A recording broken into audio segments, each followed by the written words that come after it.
Hey everyone, Wrath here with a little VNN news from Hardcore Diablo 4 Season 8. Just a heads up, there's a lot that happens on Hardcore. We have quite a bit of a community over here, but not everything that happens on Hardcore makes it to the entire community. Some people start off their season on Softcore, some split their time between Softcore and Hardcore, and surprise, surprise, sometimes there's just other games going on. For those of you who weren't aware, there have been a ton of bugs this season. A lot of bosses are buggy. One of the big bosses that is buggy is Wandering Death. Now, he was only buggy for two iterations of his spawn that I know of, and his beams were invisible. The very first week of Hardcore, we had a spawn early one morning, and his beams were invisible, and he killed 8 people across all 4 difficulties of Torment. Torment 1, Torment 2, Torment 3, Torment 4. I think the majority of the deaths were on Torment 2 and Torment 3.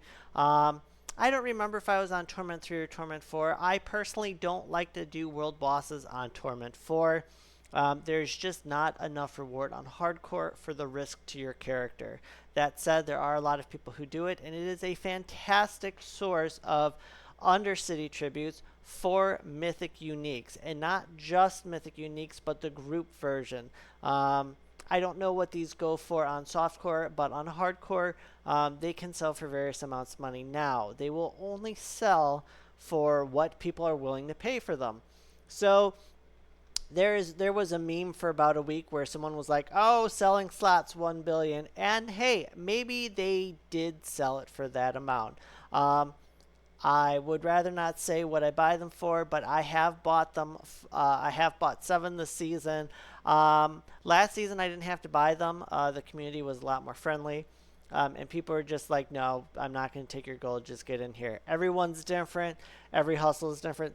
So you can't fault people for it, but as this season has been significantly more difficult on Hardcore, especially Softcore, you guys have it super easy.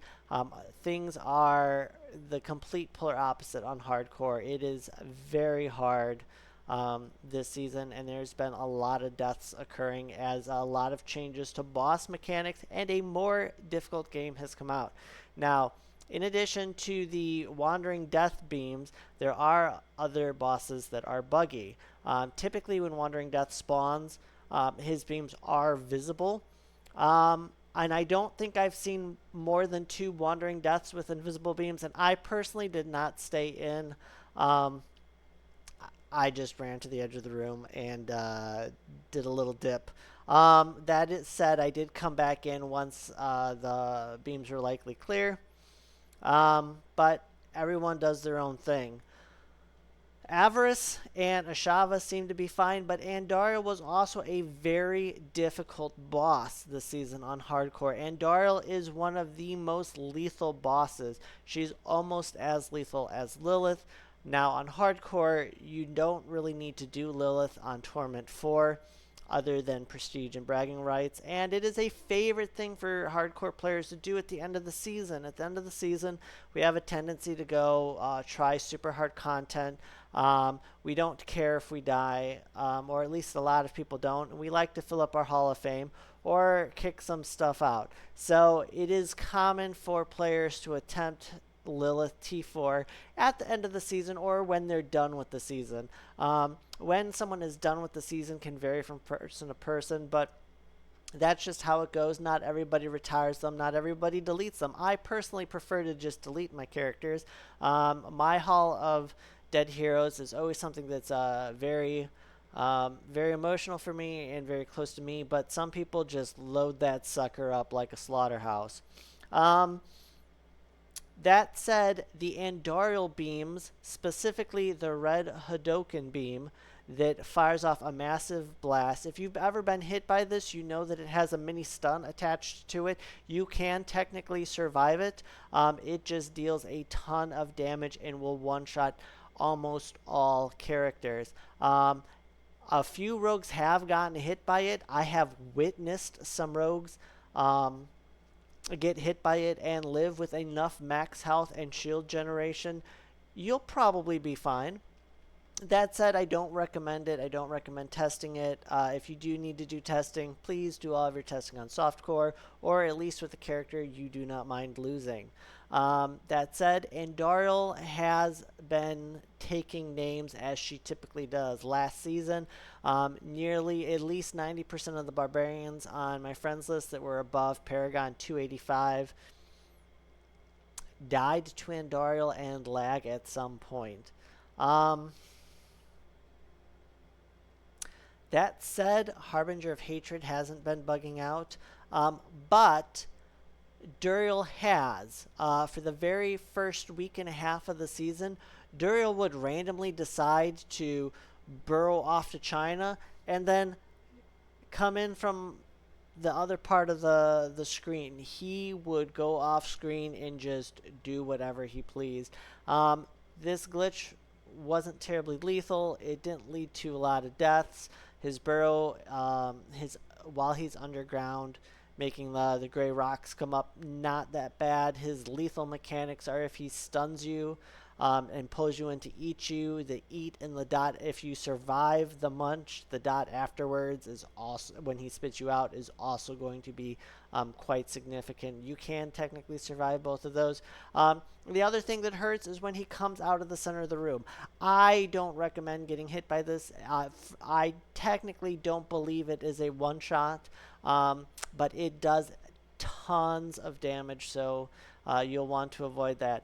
Aside from that, all the other bosses are working as normal. Now, there is something about bosses that have been killing a lot of hardcore players this season, and the main thing is just hardcore bosses being alive way longer than we're used to them being.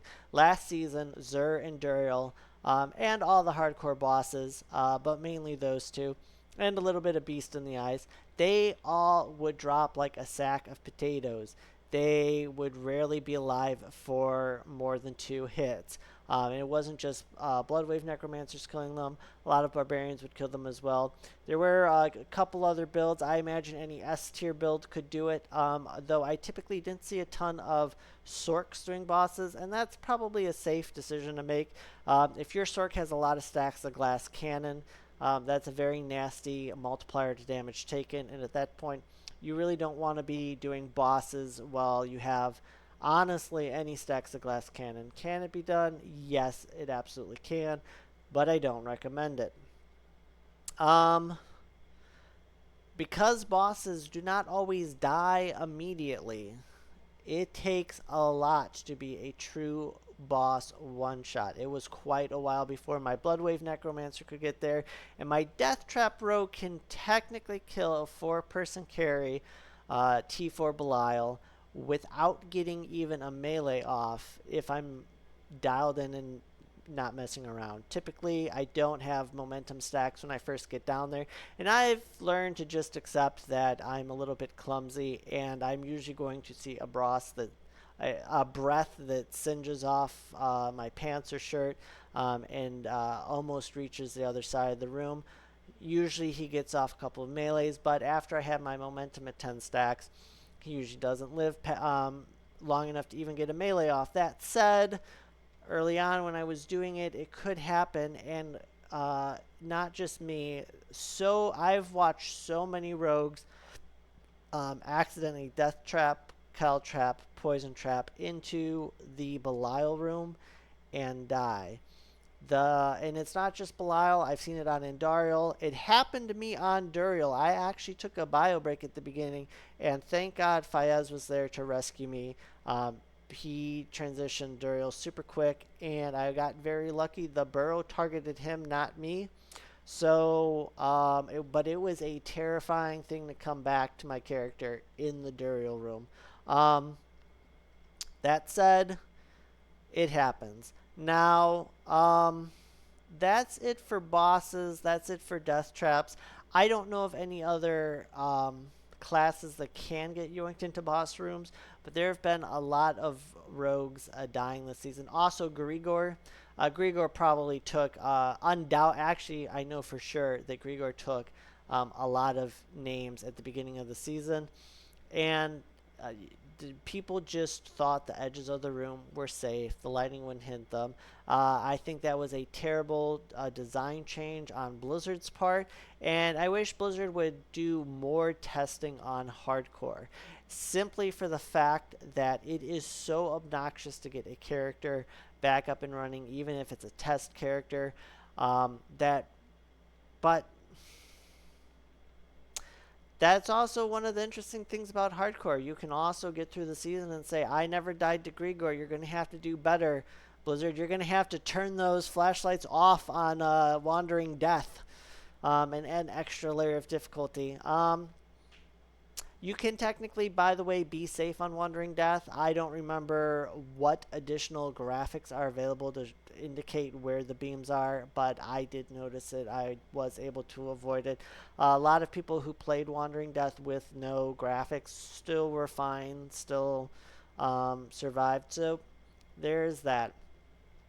Special announcement in the PvP world of hardcore. I know that people think PvP on hardcore is a myth. It is not. And legendary Diablo 4 PvPer Hammy died, I think, last week. I think I actually have a recording of it. I may or may not go dig it up. And for those of you wondering, Hammy was not playing on his Sork or his Druid. I do believe he has a Sork. He does main a Necromancer, and his Necromancer died. I think I wrote down the name of the rogue somewhere. Um, not quite not quite sure where that post-it note is, but he died to a death trap rogue. No surprise. 70k health, and he was running a blood mist variant on Bloodwave. Now, Hammy does not hide his profile, so if you manage to track him down, it's very easy to look at what he's doing. He did promise me an interview. There's not a whole lot to talk about, but what the biggest thing to know about Hammy is that he is not an active ganker. There's not a ton of fun in PvP ganking.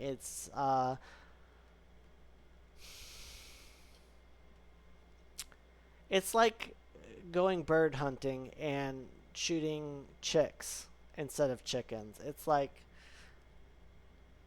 there's not a whole lot of prestige there, and it is, and that brings. And so what I'll say is, Hammy likes to set up consensual PvP. And for those of you wondering if PvP exists on hardcore, it does. People do set up PvP tournaments over here from time to time. And hardcore PvPers are probably a bit more intense than softcore. I have participated in PvP on softcore. There is a legitimate advantage. I'm just going to be honest about it. If you blood mark, you have access to chests in the area you can only open if you're blood marked. So sometimes I go and I farm blood shards, and it's just more efficient to farm them while blood marked, and whatever happens, happens. I did do this a little bit last season. I did run into a group of 4. I didn't realize they were attempting something. You don't have a lot of ways of communicating with people in game, and while I did attempt to communicate with them, they didn't communicate back to me. I didn't even realize they were doing anything, and I just decided, hey, this is fun. Let's see if I can get an achievement. I did learn the hard way that dots in PvP hit insanely hard. So the little flower power that we had from the witch season last season, I would randomly hit them, or they would randomly spawn on me, and there was nothing I could do to survive them. The, I did have one cooldown that I could pop, and that plus about 7 potions, and I would survive the first flower, but not always. And if that didn't kill me, usually the second flower would. But usually the first flower was more than enough to set me off. And they would be off screen dying, and you just get a flower on you, and you're toast. And no amount of dot damage reduction was going to save you. That said, there is a bit of non-consensual PvP and non-consensual ganking going on hardcore. For those of you that play on hardcore, just let your friends know there's a dude named Say 10 Says. Um, I think he has some other name in game. That there's a bit of a glitch where when you join a group, you have a prompt to teleport to them. Blizzard, I hope if you're watching, um, you auto disable teleport to a friend on hardcore, and you give us a feature to just turn this on or leave it off if you want. Just a box to click. I spent the first 2 weeks of the season living in absolute terror as I would just click the box out of habit because normally it's the transfer to leaders world question, and I just out of habit from previous seasons would just hit yes whenever joining groups, and I have teleported to quite a few people where I didn't intend to. I've gotten much better and much more careful about it, and as a added precaution, whenever I am doing anything involving any amount of danger, I make sure that the danger is over before I accept anyone's request to join my party. I spend a lot of time farming T4 Belial, and I have learned the hard way that a lot of people miss this, so I will just let that invite tick down until it's safe for them to join.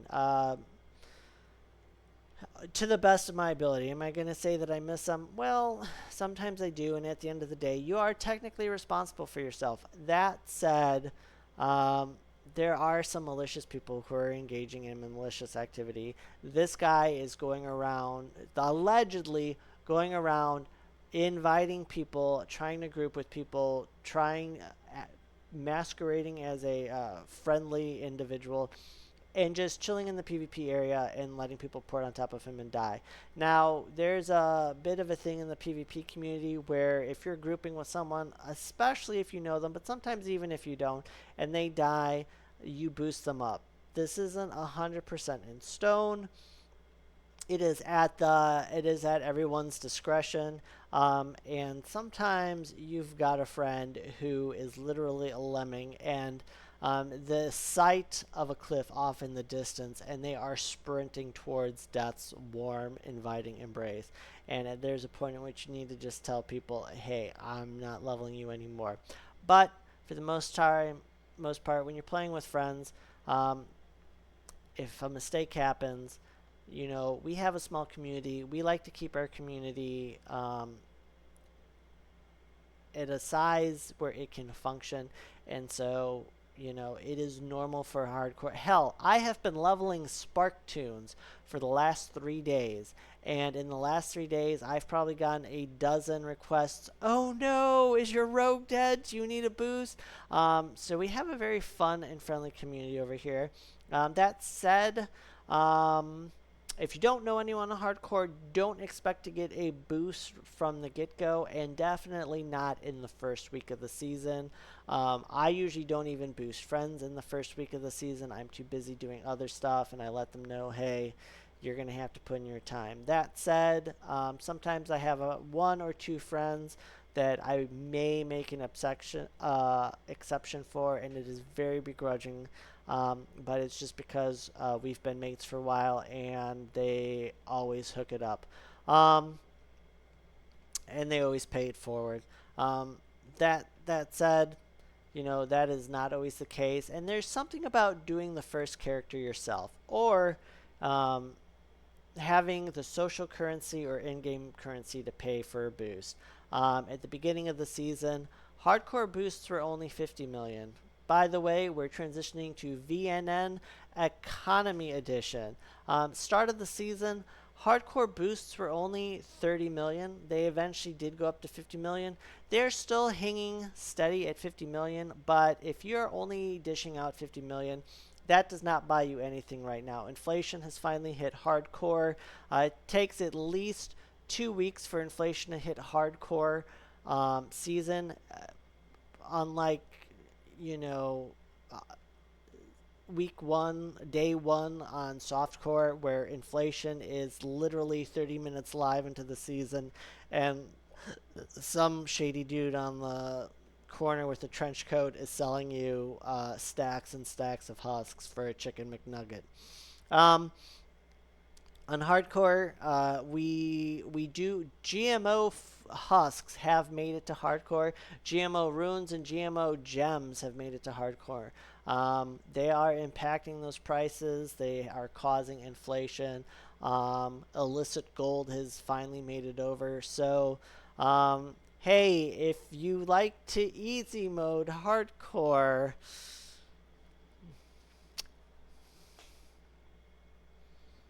there are avenues to cut down your playtime in order to achieve whatever you might consider success. Um, that said, boosts on hardcore can range as much as 100 million, 500 million. I did do a boost the other day for 500 million, and I did not even want to do it for that price. I was busy trying to do other stuff, and gold that honestly just shows how gold depreciates over time. Gold in the beginning of the season, it is not going to be the same as gold at the end of the season, and that's just how it is.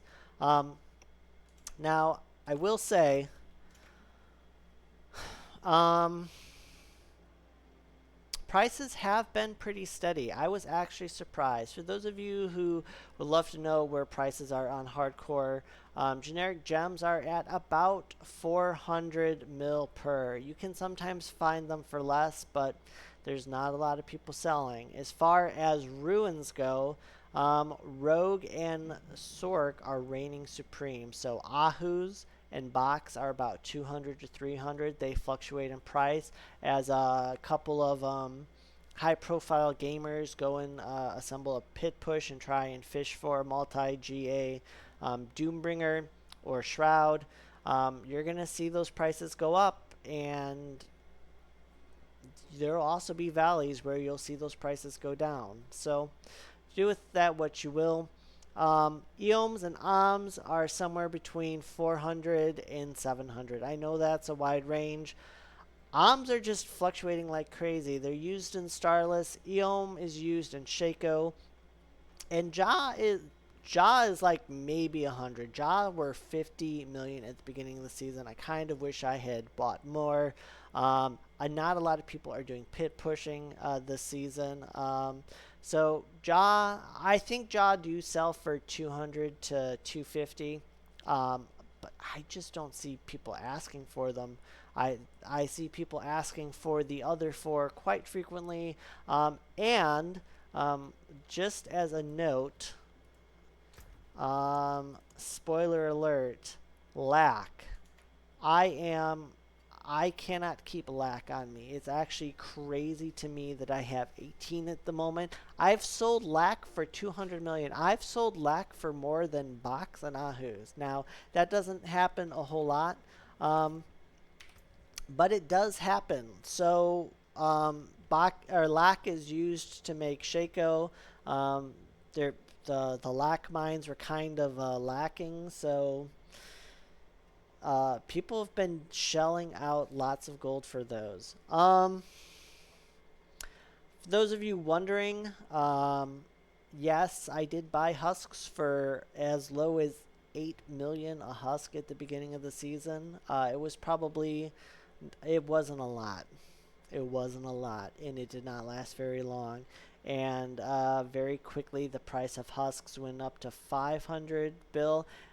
50 bill, and then when the husk miners finally came over to hardcore, husks were legitimately going for 100 mil a husk. I believe that comes to, I hate to reach for the calculator. I believe that was 10 bill a stack. Husks are down to about 2.5 to 3 bill a stack right now. So we'll just say 25 to 30 mil a husk. There was a time where people thought paying more than 30 mil a husk was outrageous, and I knew what husks were, and I was not going to let other players get them for so cheap. And so I may have played a role in getting the husk prices up there. But I'll also say this: the husk miners, they're not going to get out of bed for 8 mil a husk. Um, 8 mil a husk. Those were that's what I paid for organic husks, and there were not a lot of them. There were not a lot. I remember I paid 10 mil a husk, and I was like, can I get this lower? But once people realized that husks were so valuable, the price went up. Anyhow, thank you all for tuning in to VNN hardcore news and VNN economy news. Thank you so much. Look forward to seeing you guys next time. Cheers, and don't forget to like and subscribe.